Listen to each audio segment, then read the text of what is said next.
ሰላም የድላይት ቤተሰቦች፣ ዛሬ የአንድ ሰርግን በጉራጌ ባህል ያለ የሰርግን ስርዓት ነው ላስረዳችሁ ሞክራለሁ። እዚህ ላይ እንደምትመለከቱት ይሄ የብስቆት ስርዓት ነው። ይሄ የብስቆት ስርዓት ማለት እናትየዋ የሙሽራዋ እናት ማለት ነው፣ ወይም አሳዳጊ ወይም አያት ሊሆን ይችላል። ስፔሻሊ ግን እናት ካለች እናት የሚከበርላት በዓል ነው። በዚህ በዓል ላይ የሚደረገው ነገር አንደኛ ሴቶች ብቻ ናቸው በዚህ ፕሮግራም ላይ የሚገኙት። እናትየዋ ልጇን ለባል ልትሰጥ ልትድር ማለት ነው 4 ቀን ከ3 ቀን በፊት የሚዘጋጅ በዓል ነው። ይሄ በዓል የብስቆት በዓል ይባላል። በዚህ በዓል ላይ ብዙ ሴቶች ይገኛሉ። ለእናትየው ስጦታ የሚሰጥበት ቀን ነው። ይህ ስጦታ ደግሞ ምንድን ነው? እንኳን ልጅሽን አሳድገሽ ለመዳር በቃሽ በሚል ብዙ ስጦታዎች ለእናቶች ይሰጣል። ለእናትየዋ ማለት ነው ይሰጣታል። በዚህ ስርዓት ላይ ትቀመጣለች። በመሃል በግራና በቀኝ ጓደኞቿ ያጅቧታል። መሬት ላይ ነው ተነጥፎ የምትቀመጠው። ከዛ ብዙ ሰዎች ይመጣሉ። ከመጡ በኋላ ምርቃት ይካሄዳል። ከዛ በኋላ ስጦታ ትቀበላለች።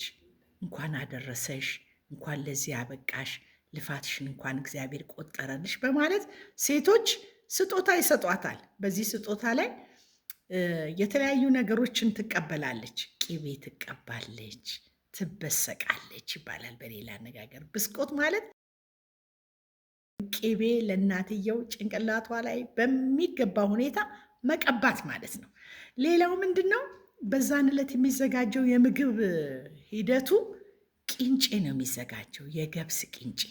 ያ ቂንጬ ደግሞ ታዳሚው በተሰበሰበበት ቂንጬው እየተመረቀ በቅቤ ይታሻል።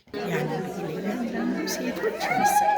እዚህ ጋር እንደምትመለከቱ እናትየዋ ቅቤ ስትቀባ ነው የሚታየው።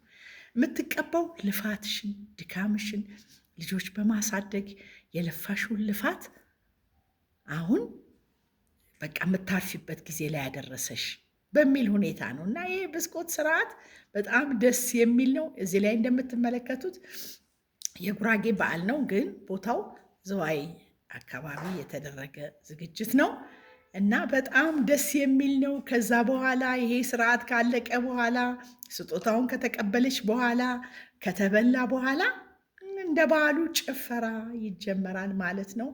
እናትየዋ ዝም ብላ ነው የምትመለከተው እና በጣም ደስ የሚል ስርዓት ነው። ለእናት ያለን ክብር፣ ለእናት ያለን ትልቅ ቦታ የሚገልጽ ባህል ነው እና በጣም ደስ የሚል ነው። ይሄን ይመስላል።